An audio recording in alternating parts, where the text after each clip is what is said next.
باللہ من الشیطان الرجیم بسم اللہ الرحمن الرحیم۔ مرزا جہلمی اور بعض اور حضرات کی سب سے بڑی خامی یہ ہے کہ ان کا یہ نظریہ ہے کہ ہر وہ صفت جو باری تعالیٰ کو ذاتی طور پر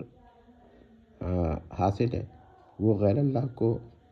عطائی طور پہ حاصل مان لی جائے تو شرک نہیں ہوتا۔ مرزا جہلمی کی بھی یہ غلطی ہے۔ اب یہاں پر ہم تفصیل بتا دیتے ہیں کہ باری تعالیٰ کی صفات کی دو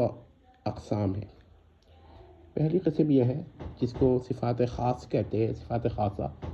یعنی انکمیونیکیبل ایٹریبیوٹس، اور دوسری قسم وہ ہے جسے صفات عامہ کہتے ہیں یعنی کمیونیکیبل ایٹریبیوٹس۔ جو صفات خاصہ ہیں یہ غیر اللہ کے لیے نہ ذاتی طور پہ ہو سکتی ہیں اور نہ عطائی طور پر۔ ان کو ذاتی طور پہ بھی غیر اللہ کے لیے ماننا شرک ہے اور عطائی طور پہ بھی غیر اللہ کے لیے ماننا شرک ہے۔ لیکن جو صفات عامہ ہیں یہ غیر اللہ کے لیے عطائی طور پہ ہو سکتی ہیں اور ان کو باری تعالیٰ کے لیے ذاتی طور پہ تو مانا جائے گا، اور غیر اللہ کے لیے اگر ذاتی طور پہ مانا جائے تو شرک ہوگا، ورنہ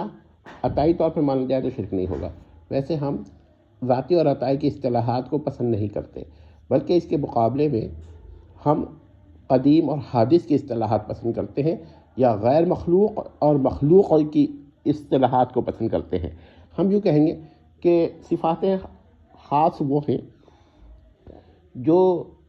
باری تعالیٰ کے لیے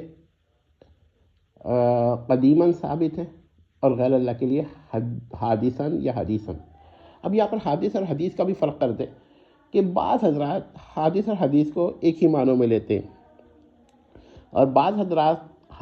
اس حادث کو حدیث نہیں مانتے جو فنا ہو جائے، اور اس حادث کو حدیث کہتے ہیں، حدیث نہیں مانتے، اور اس حادث کو جو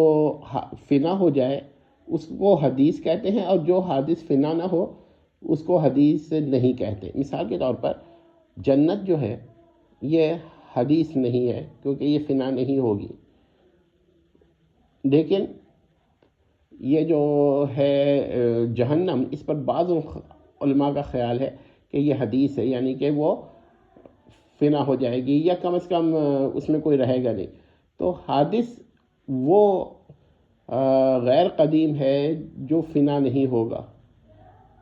ابد الآباد تک باقی رہے گا، اور حدیث وہ حادث ہے جو فنا ہو جائے گا۔ تو بعض حضرات اس کو یوں بھی کہتے ہیں کہ حادث واجب بالغیر ہوگا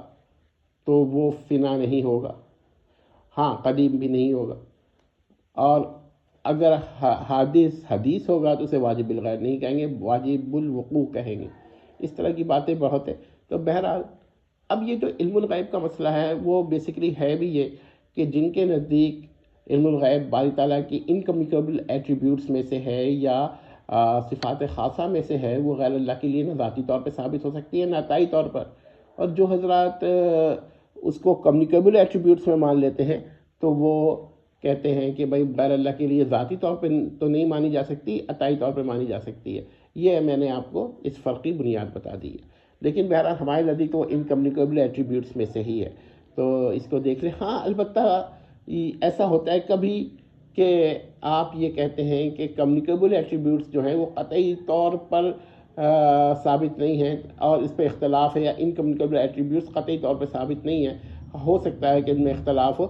کچھ لوگ کہتے ہو وہ کمیونیکیبل ہیں اور کچھ لوگ کہتے ہو وہ کمیونیکیبل نہیں ہیں بلکہ انکمیونیکیبل ہیں۔ یعنی یہ بات فرق سمجھ لیا آپ نے۔ اب جو جہلمی صاحب ہیں نا، وہ جب غیر اللہ کو